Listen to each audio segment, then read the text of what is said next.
sadašnjost s velikom ljubavlju. Eto, to je to.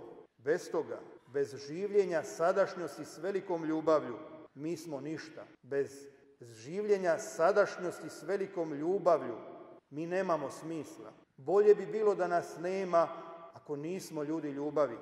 To znači nadahnjivati se na Očevoj ljubavi prema Isusu i na Isusovoj ljubavi prema nama i onda tu ljubav živjeti unutar vlastitih zajednica, ali i izvan vlastitih zajednica i u odnosu prema drugim kršćanima i u odnosu prema svim ljudima, ne isključujući nikoga, uključujući osobito one na rubovima crkve i društva, one kojima su posvećene osobe uvijek znale biti blizu i koje su na svoj način bile poticaj, osobito u 19. stoljeću i početkom 20. stoljeća, za ustanovljenje mnogih redovničkih kongregacija, pa i onih koje su se nadahnule na Franjevačkoj karizmi.